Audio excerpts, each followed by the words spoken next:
کیا فیصل آباد میں بھی کسی MNA MP یا ٹکٹ ہولڈر جو ٹکٹ لے چکے ہیں ان کی جانب سے ایسا کوئی بیان سامنے آیا ہے کہ ہم PTI سے کنارہ کر رہے ہیں اور کسی اور جماعت کو جوائن کرنے والے ہیں؟ یکساں یہ آپ نے جو بھی سوال کیا ہے کہ تحریک انصاف کے جو اپنا MNAs ہیں یا ٹکٹ ہولڈر ہیں وہ پارٹی کو چھوڑ رہے ہیں، لیکن فیصل آباد میں ایسی ہمیں ابھی تک کوئی خبر نہیں ملی کہ اپنا کوئی بھی پارٹی جو ٹکٹ ہولڈر ہے وہ پارٹی چھوڑ رہا ہے، لیکن بہت سارے کارکنوں کی جو گرفتاری آئی ضرور ہے۔ لیکن 9 مئی کے واقعات کے بعد جو اپنا الیکشن کے حوالے سے جو تحریک انصاف کی پوزیشن ہے وہ مجھے کچھ کمزور سی نظر آ رہی ہے، اور آنے والے دنوں میں کیا ہوتا ہے یہ ہم بھی دیکھیں گے، آپ بھی دیکھیں گے۔ یعنی اس سانحے کے بعد فیصل آباد جیسا کہ پنجاب کا ایک بہت بڑا ڈویژن ہے اور الیکشنز میں ووٹنگ جو ہوتی ہے اس میں فیصل آباد کا ایک بڑا حصہ ہوتا ہے، آنے والی الیکشنز میں آپ کو فیصل آباد کا ووٹنگ بینک جو ہے پاکستان تحریک انصاف کے امیدواران کے لیے کمزور نظر آتا ہے؟ جی اگر تو اپنا اکثر پوزیشن یہی رہی، جب تک الیکشن نہیں ہوں گے ہم اس حوالے سے کوئی بات نہیں کر سکتے۔ یہ تو جب الیکشن کا دن آئے گا پھر ہمیں پتہ چلے گا کہ کون سی جماعت مضبوط ہے، وہ چاہے تحریک انصاف ہو، وہ PTI ہو، وہ پیپل پارٹی ہو۔ لیکن تحریک انصاف کی جو پوزیشن تھی وہ 9 مئی سے پہلے کافی مضبوط نظر آ رہی تھی۔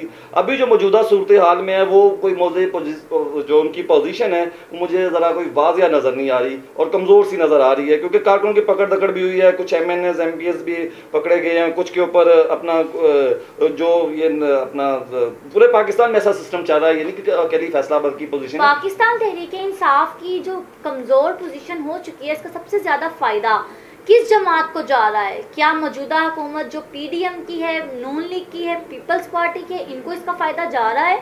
جی سوال بڑا اہم ہے آپ کا۔ ہو سکتا ہے کہ ان کو فائدہ پہنچ جائے، لیکن ہم وقت سے پہلے، الیکشن سے پہلے ہم کوئی بھی ایسی بات نہیں کرنا چاہتے کہ جو کوئی بھی جماعت ہو ہمارے، چاہے وہ PTI کی جماعت ہو، چاہے وہ نون لیگ کی جماعت ہو، چاہے وہ PDM کی جماعت ہو، لیکن جو الیکشن میں ان کا جو اگر الیکشن ہوئے تو ہمیں یہ نظر آ رہا ہے کہ شاید یہ جو ان کا اتحاد ہے PDM کا، وہ ہر جو کینڈیڈیٹ ہے سیٹ ایڈجسٹمنٹ ہو سکتی ہے، یا مختلف جگہوں پہ ان کے کینڈیڈیٹ اپنا جو بھی PDM کے جو کینڈیڈیٹ ہے وہ جماعت سے علیحدہ ہو کے اپنے مختلف ایریاز میں یا سیٹ ایڈجسٹمنٹ کی صورت میں الیکشن اگر الیکشن ہوئے تو۔ میرا آپ سے آخری سوال ہے کہ پاکستانی املاک کو اور فوجی نشانیوں کو بہت بری طرح سے نشانہ بنایا گیا، اسی طرح فیصل آباد میں بھی ایک اہم فوجی عمارت کو بری طرح نظر آتش کر دیا گیا، جو کہ ایک بہت افسوسناک واقعہ تھا، پوری عوام کے جذبات کو اس سے بہت ٹھیس پہنچی۔ اس سے آپ کیا کہنا چاہیں گے؟ آپ اپنی طرف سے کیا میسج کیا دینا چاہیں گے اس عوام کو، ان ووٹرز کو، ان کارکنان کو، ان پولیٹیکل پارٹیز کو؟ بطور ایک پاکستانی یا ایک جو میری ذمہ داری ہے صحافی ہونے کے ناطے، میں اپنی عوام سے یہی گزارش کرنا چاہتا ہوں کہ جو ہمارے ادارے ہیں وہ ہماری مضبوطی ہیں۔ ہمیں اس طرح کے احتجاج کرنے چاہیے، لیکن احتجاج پرامن ہو۔ ہماری کسی بھی تنصیبات کو نقصان نہیں پہنچنا چاہیے، کیونکہ وہ تنصیبات ہماری شان ہے، ہماری آن ہے۔ ہمیں اپنی تنصیبات کو کبھی بھی نقصان نہیں پہنچانا چاہیے۔ اور یہ بڑا مجھے افسوس سے کہنا پڑتا ہے کہ یار یہ اکیلا فیصل آباد میں نہیں ہوا، اس میں ہم لاہور بھی کہہ سکتے ہیں، اس میں ہم گجرانوالہ بھی کہہ سکتے ہیں، یعنی کہ احتجاج ہوا ہے، پشاور میں بھی ہوا ہے احتجاج، بنوں میں بھی ہوا ہے، اوورآل پورے پاکستان میں احتجاج ہوا ہے۔ لیکن میں ہر جماعت، جو بھی جماعت ہے، وہ چاہے نون لیگ کی ہے، چاہے وہ پیپل پارٹی کی ہے، چاہے وہ PTI کی ہے، چاہے وہ تحریک لبیک ہے، احتجاج جو ہے وہ کرنا چاہیے، لیکن پرامن احتجاج ہو، جو ہمارا میسج جائے پوری دنیا کے اوپر اور پاکستانی عوام کے اوپر، پاکستانی لوگوں کے اوپر۔ ہمارا یہ جو ہمارے پروگرام کا جو ٹائم ہے وہ ختم ہوا جا رہا ہے، پروگرام کی اینڈنگ کی طرف جانا چاہوں گی۔ آج ہمارے ساتھ موجود تھے فیصل آباد اسٹوڈیو سے ہمارے بیورو چیف فیصل آباد M سہیل ارباب، بہت شکریہ آپ کا۔ ناظرین، میں آپ کو اس پروگرام کے توسط سے ایک پیغام دینا چاہوں گی کہ جو ہمارے فوجی ادارے ہیں، ہماری ملک کی سالمیت کی نشانی ہے، ہماری آن ہے، ہماری شان ہے۔ فوج، پاکستان کی فوج ہے تو ہم ہیں، یہ وہی پاکستان کی فوج ہے جو پاکستان کی سرحدوں پہ مامور ہے ہماری حفاظت کے لیے، جن کی وجہ سے آج ہم سکون کی نیند سو رہے ہیں۔